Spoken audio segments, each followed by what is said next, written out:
নমস্কার, আমি চৈতালি। সোনার বাগান ও বাড়ির নতুন একটি ব্লগে আপনাদের সবাইকে স্বাগত।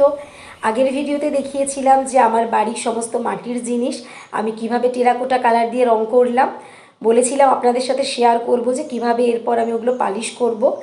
আজকে আমি সব জিনিসপত্র পালিশ করব। এই যে এটা দিয়ে পালিশ করব, এটাকে বলে টাচউড। যে কোনো রঙের দোকানে পেয়ে যাবেন, 90 টাকা মতো দাম। আর পালিশ সবসময়ই নরম সুতির কাপড় দিয়ে করতে হয়, ব্রাশ দিয়ে কখনো পালিশ করতে হয় না। স্ক্রুড্রাইভার দিয়ে রঙের কৌটোটা আমি খুলে নেব। আগে একটা পাত্রে আমি কিছুটা টাচউড ঢেলে নিয়েছি, কেননা অতটা রাখলে যে কোনো সময় কৌটোটা পড়ে যেতে পারে।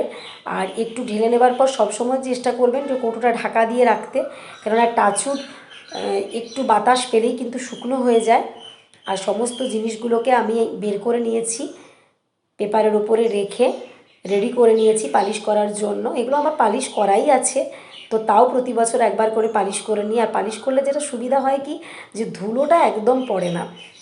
আপনি একবার পালিশ করে দেখুন যে একদমই ধুলো পড়বে না, কারণ এই যেটা গ্লসি চকচকে ব্যাপার এসে যায়। তো এই প্যাঁচাটা আমি পালিশ করে নেব। প্যাঁচা দিয়ে ঘর সাজাতে আমি খুবই ভালোবাসি। আমার ছোট বড় নানা ধরনের ডিজাইনের প্যাঁচা রয়েছে। এগুলো যে কোনো হস্তশিল্প মেলাতে খুবই কম দামে আপনি পেয়ে যাবেন। প্যাঁচাটা আমার পালিশ করা হয়ে গেছে। এরপরে আমি ঘোড়াটাকে পালিশ করব।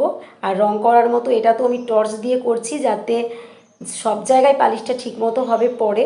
কেননা এমনি পালিশ করলে কি হয়, কোনো একটা জায়গায় হয়তো পালিশটা পড়লো না। আর পালিশ করার পর একদম চকচকে লাগে দেখতে, নতুনের মতো। এই ঘোড়াগুলো আমার বহু পুরনো।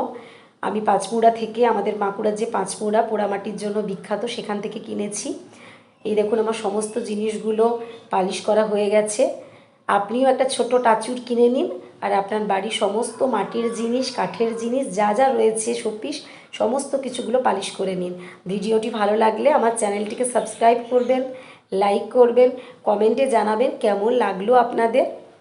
আর আপনাদের মাটির জিনিসপত্রগুলো কেমনভাবে আপনারা পালিশ করলেন আমাকে জানাবেন।